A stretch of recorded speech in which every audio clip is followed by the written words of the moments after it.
Welcome Welcome to to Shade Shade and the in the City. City. I'm your girl, Tris. It's Nels. And today, y'all, we're jumping into our review of 90 Day the Other Way, Season 4, episode, I do believe, are we on 14? 14. Never say, I regret. These names, I don't come up with them. I'm This just, is I'm the just here. song that doesn't end. I'm just here for the viewership. So if you haven't already, Shade Squad, please make sure that you hit that like button. And that subscribe button. And y'all, let's get into it. I actually didn't think this was, it was kind of a lot, but it wasn't. But I will say, Debbie turned it around. I'm very proud of her. She gets a pat on the back. And yeah, we have great things to say about Debbie this review. So let's get into it and I never doubted you for a minute, Debbie. I damn sure did.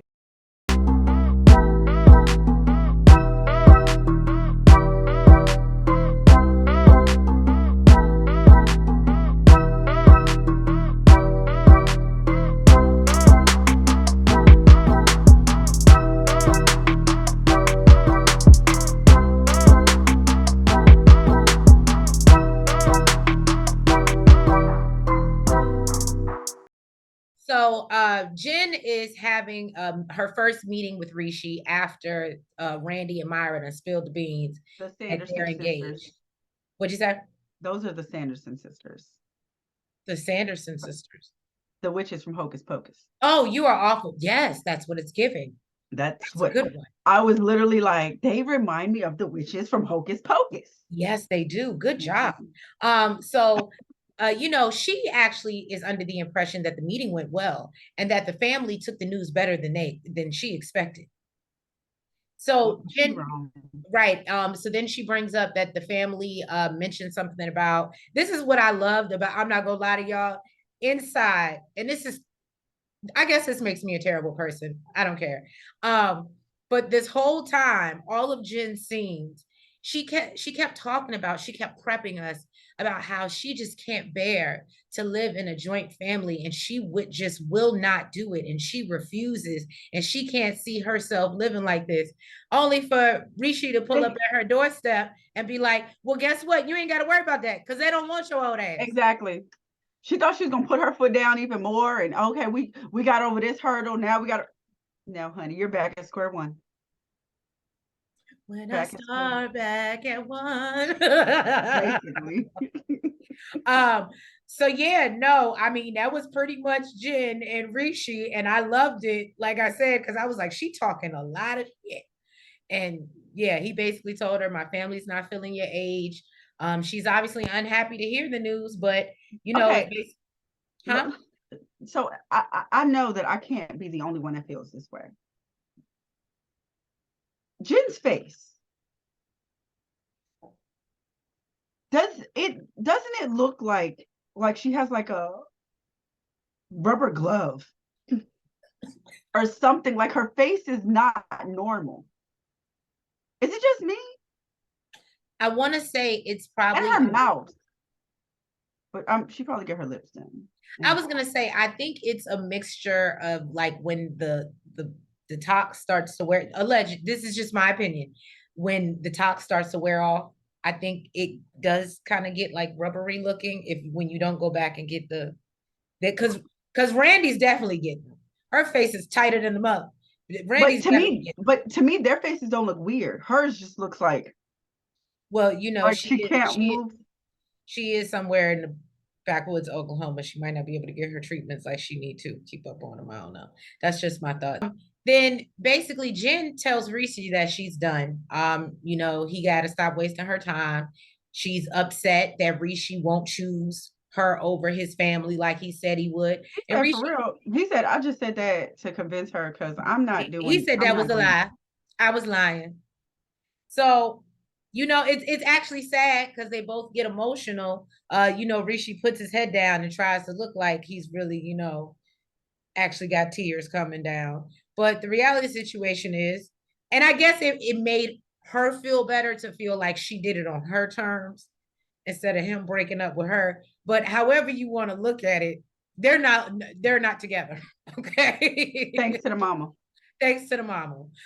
So whether Rishi did it or whether she did it, we all saw this coming. And unless he was going, I'm sorry, I know you don't like to be compared, Rishi, but unless you was going to pull a Sumit, which you made clear you were not, then there we have it. That's poor Jen and Rishi. Good luck. It's the day of Gabe and Isabel's wedding. Apparently him and Monica got into it the night before Isabel even got there. He thought everything was cool, and apparently it's not, because Monica sent him a text that she will not be coming to the wedding. Okay. Now, I thought it was super dope that, her mom pulled an all-nighter, making all the bridesmaids dresses. Right. Sat down, gave her some words of encouragement. This is a marriage, you in this for life. Make sure you do it right. Make sure you know what you're doing. Right. Exactly. And she got to rush out the door because she running a little late to her own ceremony. Now it's like an hour and a half before the wedding, and she expects for Gabe to be there because she only talked to him this morning and he's nowhere to be found. She needed some help. She pissed off. She aggravated. She like, all he had to do was shower and shave. Okay. Where are you, sir? But while she's over there getting ready for the wedding, he's back at the house, curled up in a little ball, crying because his sister ain't coming. That really what it was, what that was. And I was just like, really? I mean, I get it. Your sister means a lot to you. My thing is, you didn't even invite her initially. So why do you even care if she's not coming? That's my whole point. Why are and Monica, why is it such a big deal that you go or not go? Because you, first of all, you flew all the way out here uninvited to come. So now you inserted yourself into the wedding party. Exactly. And now, I'm not going. Listen, it's giving. I'm not gonna lie, it's control. It's you won't do what I say, or you're not doing it how I want, and it does give off controlling. Control.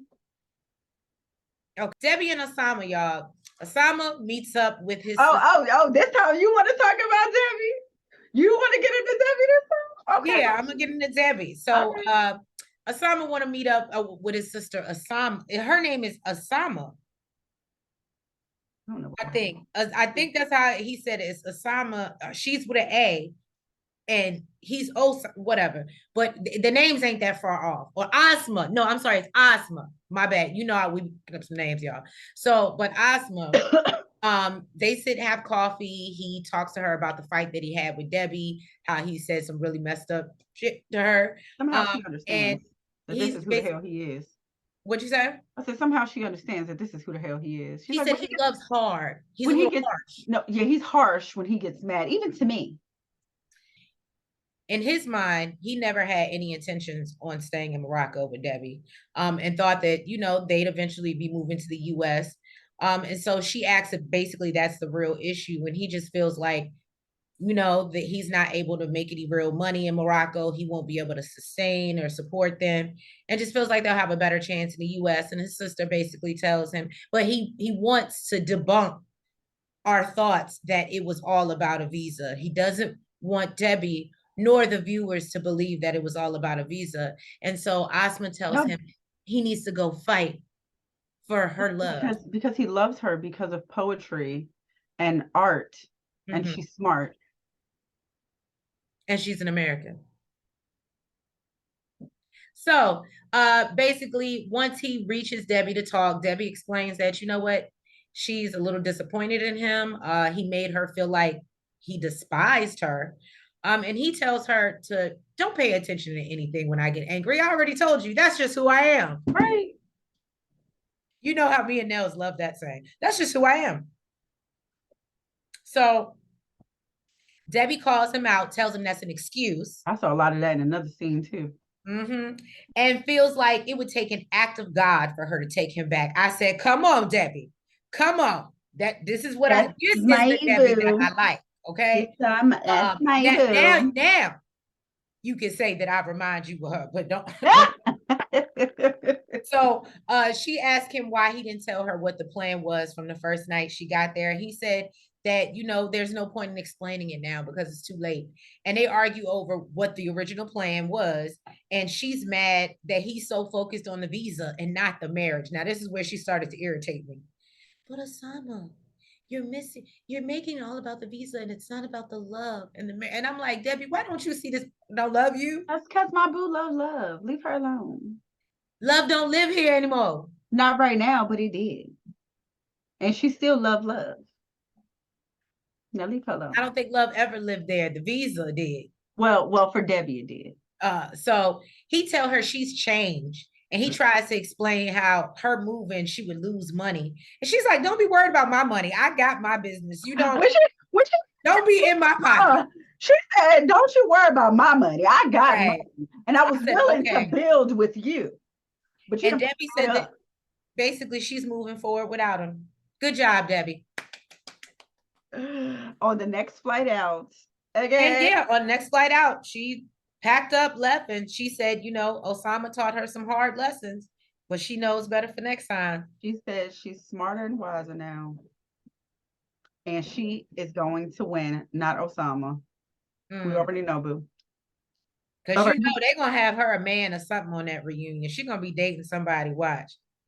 People gonna really like Debbie Spirit. She'll be able, I really do think Debbie Spirit. somebody She's, watching is gonna see past her foolery and maybe her eccentricities. And be able to really love Debbie. And I hope she does find that. I because really she does. She seems easy to love. I like Debbie. I love I her. do like Debbie when she's not being a fool, but go ahead. Everybody plays. Sometimes. 5 months later, y'all, Kris finally made it back to Colombia. You know, she said she was supposed to be here a month ago. Like she wasn't only supposed to be in the US for 2 weeks. But things happened with her family, so she had to stay longer.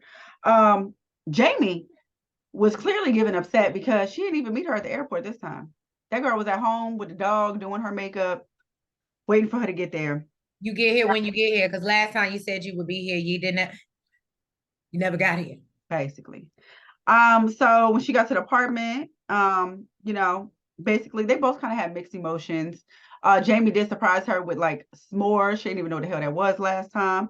They sat in front of the fireplace. She got a matching unicorn pajama onesie or whatever. Yeah. Now apparently this is what it took in order to kill the awkwardness, you know, dancing around the apartment like a what did your girl Kirsten say, Nicole say from Married at First Sight? This is what love looks like. Uh-huh. Now I thought it was cute because Jeymi, she got out the car. Not out the car. I'm sorry. She met her at the door looking super cute while Kris was looking like busted up and beat down. Like a pile of donation pile. She's been through a lot. She always dresses like that. She looks like she shops at Goodwill. I was trying to give her grace. Now, apparently within this month time frame, Krista missed this girl's birthday. Okay, but she said that her son was dealing with some stuff. Who knows? He's probably getting in trouble or something. I think she said some court stuff. And she could not leave, so she had to do her motherly duty. But she wants to make it up to her a month later. So she decided to take her to, I guess, like a private pool or something. And when they got there, it was decorated. Now, let me say something. Her little makeup game is all right, okay? With the yurt last time and the pool this time, it's, you know, she be doing a little something. Yeah, you know what's so funny though? I had to ask myself. I said, for somebody who was complaining about hurting for money so bad, the first thing she do is she'll spend a lot of it. Just my thoughts. But so they get there, it's nicely decorated, you know, with the birthday decorations. They get in, they enjoy themselves. Jeymi's super happy, Kris is super happy, but it does not last long. About an hour later, Jeymi is like, you know what? We need to address this. Okay. So she lets her know that she was upset that she missed her birthday, that, you know, she told her that she didn't need to worry about money. And basically she ain't been helping her with nothing. She paid the rent twice. And Kris basically told her, you need to shut up. You need to stop raising your voice. And it was really giving that she didn't want something to come out. Like she was worried that Jeymi was going to say something. And she got up and left and took off and stormed off. Like, boo, you're in a whole nother country. Where are you going? Like, seriously.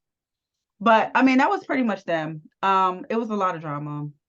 Well, it was. And one thing I didn't like is, and I have heard other reviewers say the way that Kris talks to her is very motherly and she talks down to her. And Mm-hmm. I think we definitely saw it in this scene where poor Jeymi couldn't even get a word out. And Kris was like, say another motherfucking word. Yeah, Say what again? she was like, stop raising your voice now or we're done. First of all, your When child she was the one hollering. exactly. Jeymi wasn't even yelling. You're childish as hell for telling her to stop raising her voice or we're done. Now you're putting your relationship on the line because you guys are in an argument, girl. Bye. Take your ass back to wherever the hell you came from. Bless her heart. Back to the So Goodwill, you go. let's hear Danielle and Yohan. Yohan feels bad about his meeting with Taylor and how he embarrassed Danielle. So he's actually reached out to him and met him up on the basketball court. And he gets his ass whooped in basketball. But you know, Taylor is a basketball player. Nobody ever said Yohan was a basketball player. He clearly did it for Taylor because Yohan, with his tall ass, was shooting nothing but bricks. Right.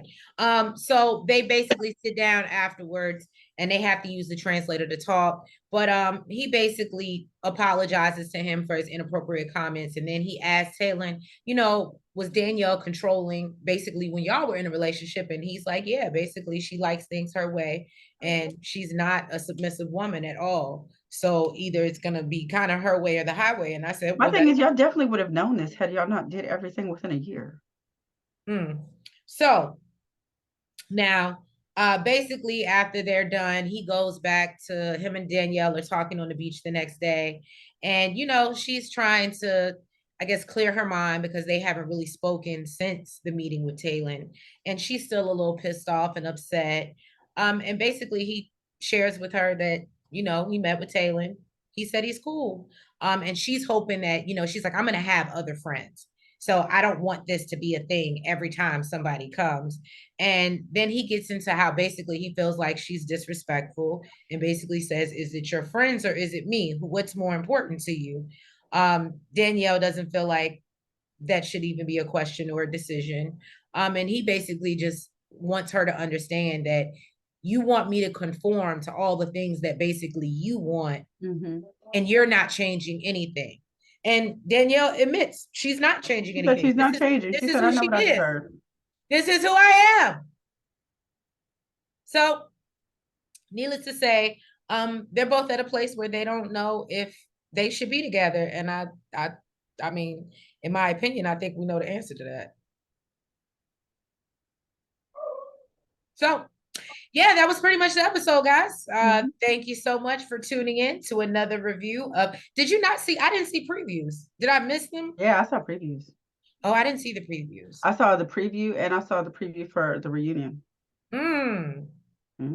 Okay, wow. So so the next episode must be the last one then. I think so. All right, guys. Well, join us next week for another episode or review of a 90 Day the Other Way. If you haven't already, Shade Squad, please make sure that you hit that like button. You comment. You subscribe. And you hit the notification bell. And make sure you're following us on all the platforms, the TikTok, the Twitter, the Facebook, and the IG. And we'll catch you next week for another review. Have a good night. Good night.